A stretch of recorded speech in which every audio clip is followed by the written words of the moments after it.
ಪ್ರೀತಿಯ ಕನ್ನಡ ಬಂಧುಗಳೇ ಮತ್ತು ಬೆಂಗಳೂರಿನಲ್ಲಿರುವ ಅನ್ಯಭಾಷಿಕ ಸ್ನೇಹಿತರೆ, ಎಲ್ಲರಿಗೂ ನಮಸ್ಕಾರ. ನಮ್ಮ ಕನ್ನಡ ನಾಡಿನ ಆಟೋ ಕ್ಯಾಬ್ ಚಾಲಕರು ಮತ್ತು ಅನ್ಯಭಾಷಿಕ ಗ್ರಾಹಕರ ನಡುವೆ ಭಾಷಾ ಸಂಘರ್ಷ ಪದೇ ಪದೇ ಉಂಟಾಗುತ್ತಿದೆ. ಈ ಬಗ್ಗೆ ಕೆಲವೊಂದು ಸತ್ಯಗಳನ್ನು ಅರ್ಥ ಮಾಡಿಕೊಳ್ಳೋಣ. ಕನ್ನಡ ನಾಡಿನಲ್ಲಿ ಕನ್ನಡ ಮಾತನಾಡಿ ಎಂದು ಕೇಳುವುದು ಖಂಡಿತ ಅಪರಾಧವಲ್ಲ. ಆದರೆ ಇಲ್ಲಿ ನೆಲೆಸಿರುವ ಡ್ರೈವರ್ಗಳಿಗೆ ಹಿಂದಿ, ಇಂಗ್ಲಿಷ್ ಅಥವಾ ಬೇರೆ ಭಾಷೆ ಮಾತನಾಡುವಂತೆ ಬಲವಂತ ಮಾಡುವುದು ದಬ್ಬಾಳಿಕೆ. ಈ ನಗರಕ್ಕೆ ಬರುವ ಅನ್ಯ ಭಾಷಿಕರು ಸಾಮಾನ್ಯವಾಗಿ ಶಿಕ್ಷಿತರು ಮತ್ತು ಉತ್ತಮ ಸಂಪಾದನೆಯೊಂದಿಗೆ ಸಾಕಷ್ಟು ಸಮಯ ಹೊಂದಿರುವವರು. ಅವರಿಗೆ ಹೊಸ ಭಾಷೆ ಕಲಿಯಲು ಹಣ ಮತ್ತು ಸಮಯ ಎರಡೂ ಇರುತ್ತದೆ. ಆದರೆ ಈ ಸಂಘರ್ಷದಲ್ಲಿ ಸಿಲುಕಿರುವ ನಮ್ಮ ಆಟೋ ಕ್ಯಾಬ್ ಚಾಲಕರ ಪರಿಸ್ಥಿತಿ ಏನು?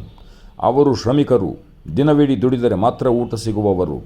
ಅವರಿಗೆ ಕನ್ನಡ ಬಿಟ್ಟರೆ ಬೇರೆ ಭಾಷೆಗಳನ್ನು ಕಲಿಯಲು ಸಮಯವಿಲ್ಲ, ಹಣವಿಲ್ಲ ಮತ್ತು ವಿದ್ಯೆಯಿಲ್ಲ. ಹೊಟ್ಟೆಪಾಡಿಗಾಗಿ ದುಡಿಯುವ ಇವರು ಫ್ರೆಂಚ್, ಜರ್ಮನ್, ಹಿಂದಿ, ತಮಿಳು, ತೆಲುಗು ಸೇರಿದಂತೆ 10 ಭಾಷೆಗಳನ್ನು ಕಲಿಯುವುದು ಅಸಾಧ್ಯ.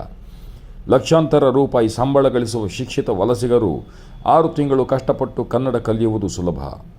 ಆದರೆ 12 ಗಂಟೆಗಳ ಕಾಲ ರಸ್ತೆಯಲ್ಲಿ ದುಡಿಯುವ ಚಾಲಕರು ಹಲವಾರು ಭಾಷೆಗಳನ್ನು ಕಲಿಯುವುದು ಕಷ್ಟ. ಕನ್ನಡಿಗರು ಬೇರೆ ರಾಜ್ಯಗಳಿಗೆ ಹೋಗಿ ಕನ್ನಡದಲ್ಲಿ ಮಾತನಾಡಿ ಎಂದು ಡ್ರೈವರ್ಗಳನ್ನು ದಬಾಯಿಸಿದರೆ ಅದು ಹೇಗೆ ತಪ್ಪು ಆಗುತ್ತದೋ, ಇಲ್ಲಿನ ಡ್ರೈವರ್ಗಳ ಮೇಲೆ ಪರಭಾಷೆಗಳನ್ನು ಹೇರುವುದೂ ಕೂಡ ಹಾಗೆಯೇ ತಪ್ಪು.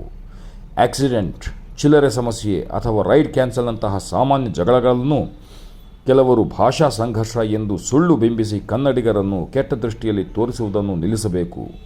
ಕನ್ನಡ ಭಾಷೆ ಮತ್ತು ಸಂಸ್ಕೃತಿಗೆ ಗೌರವ ಕೊಡಬೇಕಾದ್ದು ಈ ನಾಡಿನಲ್ಲಿ ವಾಸಿಸುವ ಪ್ರತಿಯೊಬ್ಬರ ಕರ್ತವ್ಯ. ಶಿಕ್ಷಿತ ಅನ್ಯಭಾಷಿಕರೇ, ನಿಮ್ಮ ಕೈಯಲ್ಲಿ ಹಣವಿದೆ, ಸಮಯವಿದೆ, ಕನ್ನಡ ಕಲಿಯಿರಿ. ಇದು ನಮ್ಮ ನೆಲದ ಶ್ರಮಿಕ ವರ್ಗದ ಪರವಾಗಿ ನಾವು ಕೇಳುತ್ತಿರುವ ಅತ್ಯಂತ ನ್ಯಾಯಯುತವಾದ ಬೇಡಿಕೆ. ಜೈ ಹಿಂದ್, ಜೈ ಕರ್ನಾಟಕ ಮಾತೆ.